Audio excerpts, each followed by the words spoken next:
Donc, bonjour. Aujourd'hui, on va vous présenter notre programme Attention Concentration pour les enfants atteints de TDAH.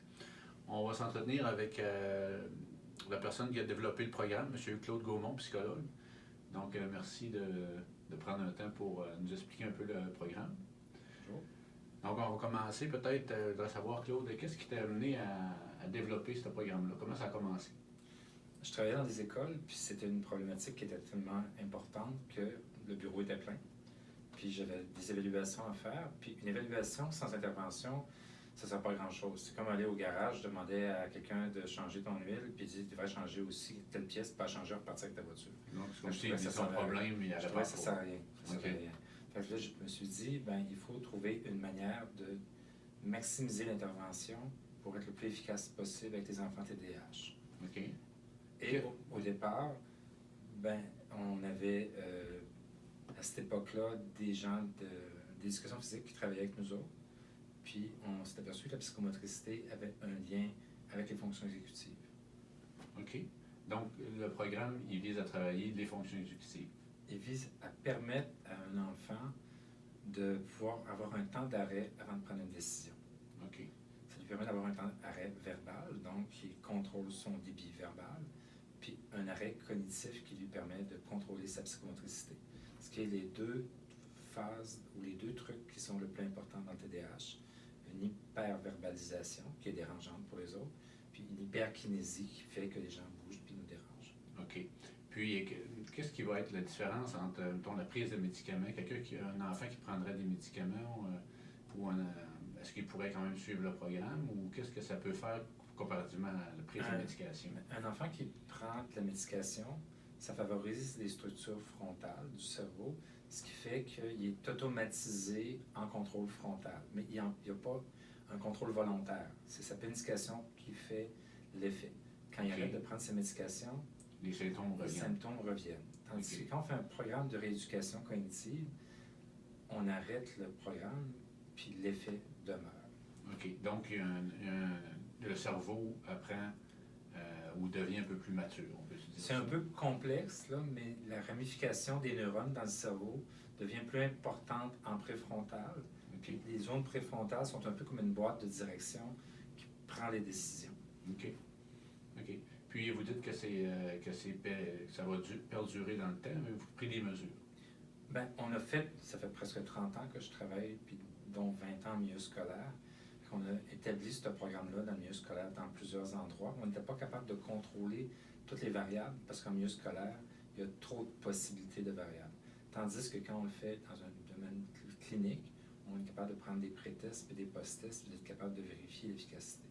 Enfin, on avait déjà des indices que les enfants qui, même en milieu scolaire, suivaient ce programme-là, développaient des manières de communiquer plus efficaces, puis développaient un temps d'arrêt avant de prendre des décisions qui sont une inhibition nécessaire pour réussir à faire fonctionner ces fonctions exécutives. OK.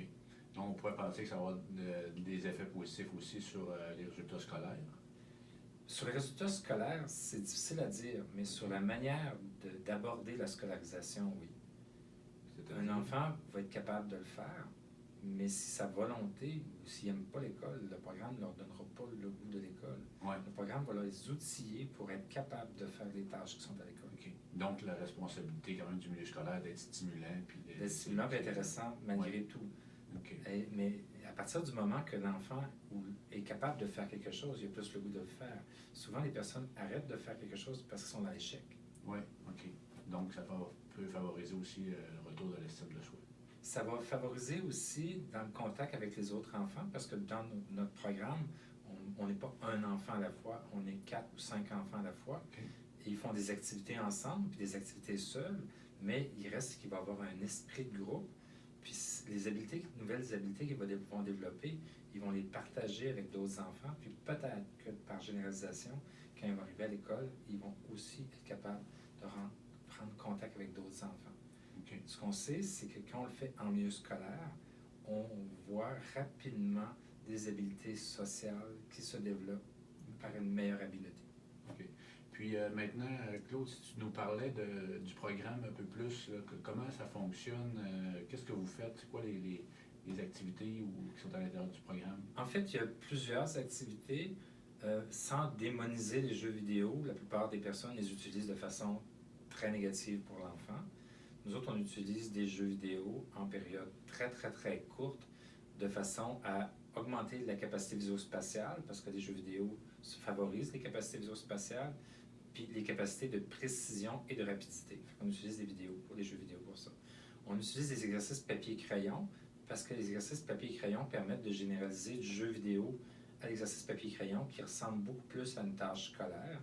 On utilise des activités de discussion physique, mais plus proches des arts du cirque, parce que les jeux d'équilibre, les jeux de maintien sur une tâche, il y a beaucoup de jeux comme ça qui sont en jonglerie ou avec des rollaboulas, qui est une espèce de jeu d'équilibre ou marcher sur une poutre, qui permettent de maintenir son attention focalisée sur une tâche, parce qu'on ne peut pas en même temps faire de la jonglerie, grimper sur une poutre, puis d'être hyperactif.